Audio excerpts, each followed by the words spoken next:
Hello guys, kanizere ko mumeze neza kuko iyo mumeze neza nanjye mba meze neza cyane. Uyu munsi ni ugukubita tubangura twihuta cyane.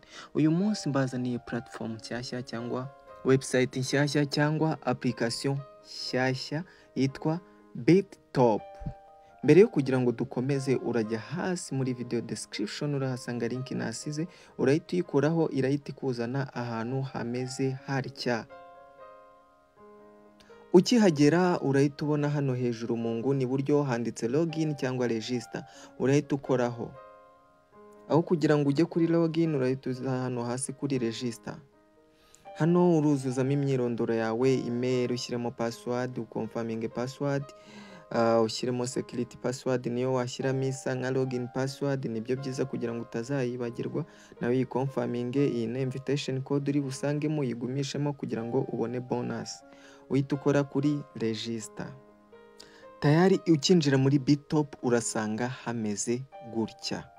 So ukinjiramo barahita bakubwira hejuru ngo number 1, join BitTop to create a new Web3 economic and financial system.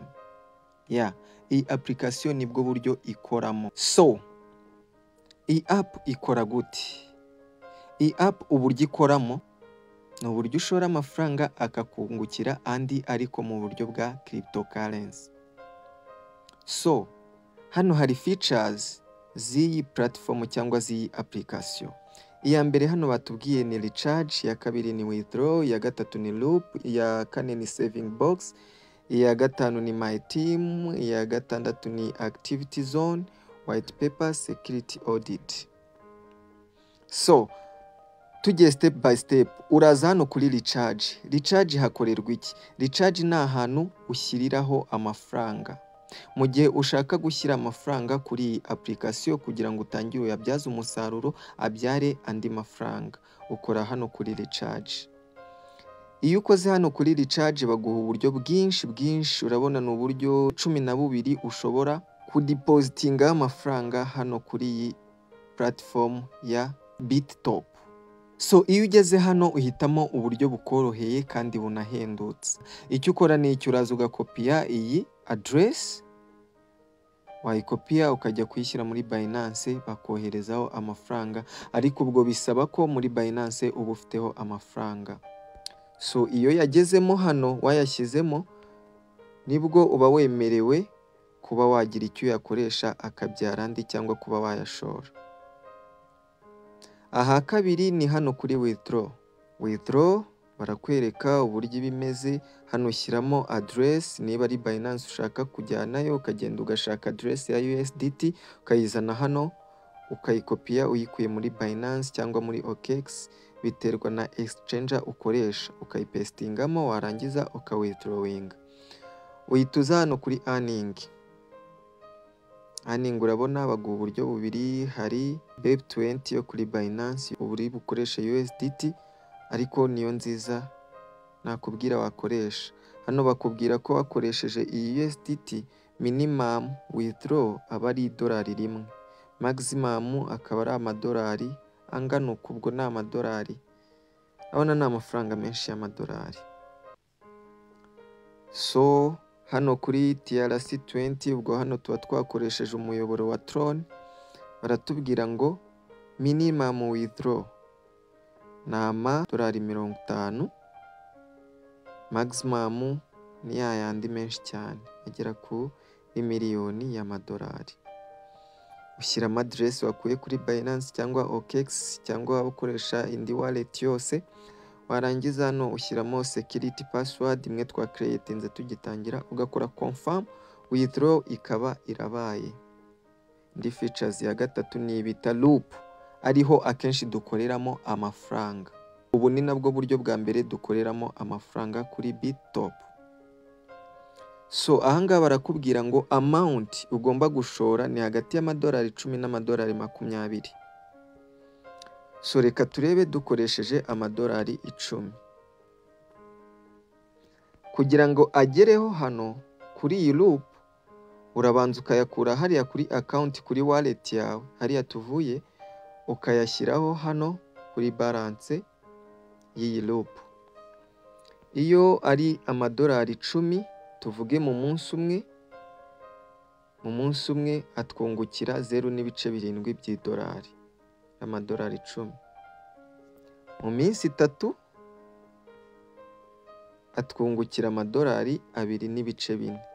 Mu minsi 10 atwungukira andi madolari 10. Mu minsi 20 twungukira 18. Mu minsi 50 atwungukira amadolari 160. Mu minsi 50. Urabona ni uku nguku bigenda bikora wunguka every day yabiterwa n'icyo cyangwa na staking ushaka gukora cyangwa na holding. Iyo wayabonye iminsi ishize uba wemerewe gukora withdraw cyangwa transfer. Ugaruke tuze muri saving box naho ukoreho. Saving box ho haberamo iki? Naho uba wemerewe kuyashyiraho ukayazana ngo ya saving.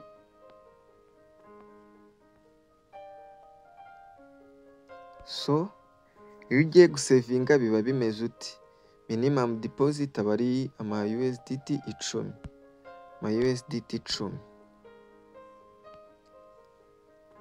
Urabona iyo usavinze ama USDT 10 ku munsi baba bakungukira 0.25 iyo uri gusavinga.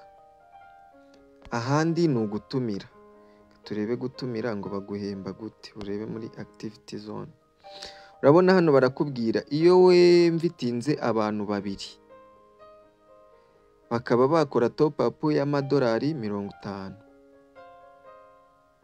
uba ugomba kubona inyungu yawe ya 1.85 y'ama USDT.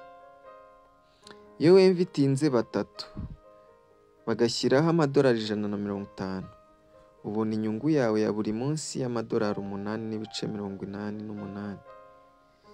Iyo we mvitinze 5 bagakora top up y'amadolari 550, ubona inyungu y'amadolari 58.88. Iyo ari abantu 10 bamvitinze bagakora top up y'amadolari 550, ubona inyungu y'amadolari 388.88 on invitation. Ubwo nibwo buryo ushobora kwaningamo muri iyi BitTop. Ni uburyo bubiri ugomba kugira ute kwaningamo. Uburyo bwa gatatu aba ari gutumira. Barakubwira kuri Loop, a circulation layered protocol based on Ethereum virtual machine EVM enables individuals to provide cryptocurrency liquidity risk-free and earn return. Urumva ni bya bindi batubwiye, ushora amafaranga wewe bakajya baguha inyungu, ugenda waninga inyungu bitewe nayo investinze. Saving box barakubwira ngo a PancakeSwap protocol based on blockchain technology designed to provide users with safe and efficient saving service. Aha ni ukugufasha gusavinga, aho ushyiraho amafaranga bakajya bayungukira ku munsi. So mbere yo kwiyandikisha, nimero yanjye nayisize hasi muri video description, wanyandikira kuri WhatsApp ukambaza bimeze bite nkagusobanurira. So ntiwibagirwe gukora subscribe, gukora share niba iyi video igufashije, cyangwa comment na like. So guys, ciao, hasta la vista.